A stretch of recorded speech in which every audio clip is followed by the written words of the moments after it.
waxa uu yiri maskaxdayda mar walba waxa ku soo dhaca fikrado xunxun.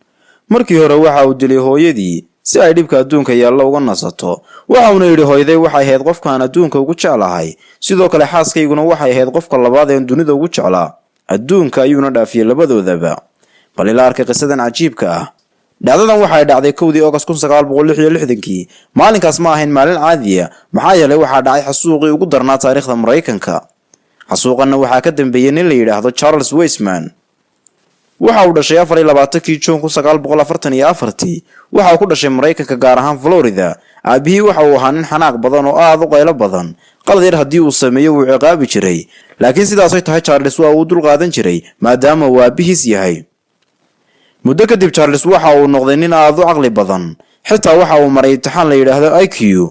waa imtixaan lagu qiyaaso dadka maskaxdooda iyo caqligooda imtixaankaas waa uu ku guuleystay waxa uu keenay darajo aad u fiican.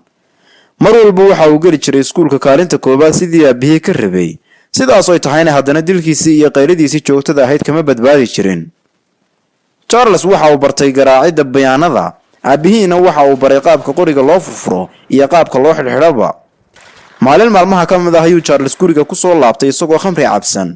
kadibna waxa dilay aabihii ilaa uu ku riday barkad ay biyo ka buuxaan.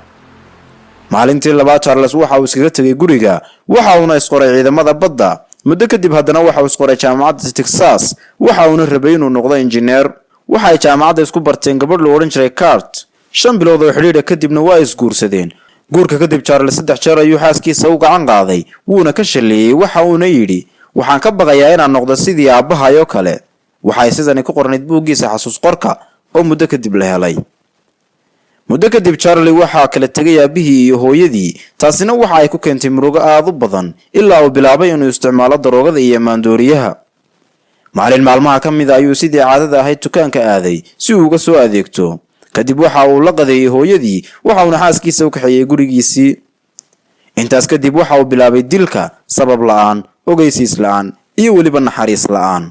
labada qof ee ugu horeeyay ee uu dilay waxay ahaayeen labadii qof ee adduunka ugu jeclaa, xaaskiisa iyo waliba hooyadiisii dhashay. Charlie waxa uu fariintan ku qoray waraaq, waxa uu leeyahay ma ogi sababta aan u qoray waraaqdan. laga yaabaa inay waraaqdani u tahay cudurdaar waxyaabaha ku kacay. runtii isma fahmayo waxa ay ku dhacay ayaamahan. waxa laga rabay inaan noqdo qof wanaagsan oo maskax degan, laakiin ma awoodo maskaxdayda. waxa mar walba ku soo dhaca waxyaabo aad u xunxun. mar walba waxaan isku dayaa inaan noqdo qof aad u maskax badan oo aan maskaxdayda ka saaro waxyaabahaas, balse waa ay suuro gali weyday. sidoo kale waxa uu codsaday in marka uu dhinto maskaxdiisa la baadho kadibna la gubo meydkiisa. waxa uu go'aansaday inuu dilo hooyadii iyo xaaskiisa. waxa uu dhahay hooyaday weligeed nolol fiican kuma aysan noolaan, xaaskaygana waxaan u dilay si aanay u arag ceebtan iyo foolxumadan oo aan uga fogeeyo. taasi waxay ahayd farliintii Charles. bal haddaba aynu soo gudagalno qisada oo faahfaahsan. habeenkii ay taariikhdu ahayd 1 August waxa uu qaatay gaarigiisii. waxa uu aaday qoftii uu dulkeeda hor jeclaaday waa hooyadii. markii uu gurigeeda yimi ee uu qolkeedii galay, mindi ayuu wadnaha ka geliyay. kadibna waxa uu meydkeedii saaray sariirta dusheeda, ayuuna dusha kaga daday. waxa uu dhinaceeda dhigay waraaq uu ku qoray hooyaday ayaan dilay, waanan ka xumahay, laakiin waxaan dareemayaa inay nasanayso. shakina kuma jiro inay tahay qofka aan adduunka ugu jeclahay. qof aad jeceshahay miyaa la dilaa? kadib markii uu hooyadii dilay waxa uu qaatay gaarigiisii, waxa uu aaday gurigiisii. xaaskiisii ayuu iyadana 3 jeer midi wadnaha ka geliyay. waxa uu sidii si leeg jiifiyay sariirta isagoo go'na dusha kaga daboolay. iyadana fariin kale ayuu dhinaceeda dhigay oo ay ku qornayd waxaan u malaynayaa inaan si xun u dilay labadii qof ee aan adduunka ugu jeclaa, laakiin waxaan u dilay si aan uga badbaadiyo dhibaatada adduunka taala.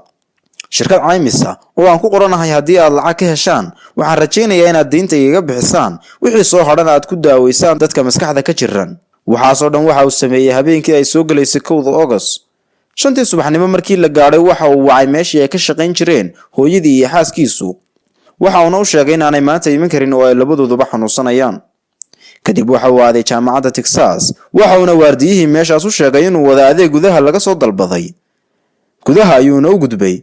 kadib waxa uu koray dabaqa sare ee jaamacadda Texas. waxa uu la soo baxay qori isagoo baas ku furay arday masaakiin ahayd oo meeshaas waxbarasho u soo doonatay. wax dambi ahna aan gelin, balse nasiib darro waxa galaaftay nin waalan oo madaxa looga jiro. waxa uu goobtaas ku diray 15 qof waxa uuna dhaawacay 31 qof ugu dambeyntii isagana waxaa dilay askari ka tirsanaa waardiyayaasha. kadib waxaa la aaday gurigiisii waxaana la helay meydkii iyo buuggiisii xasuus qorka. sidoo kale buuggiisa waxaa ku qornaa inuu dhakhtarka maskaxda booqday kadibna uu doctorku u sheegay inuu caafimaad qabo. cajiib. bal daawada fikirkaaga adiga maxay kula tahay dembiga ma waxaa iska leh Charles mise doctorka u sheegay inuu caafimaad qabo? nagula wadaag fikirkaaga qaybta hoose ee commentiga.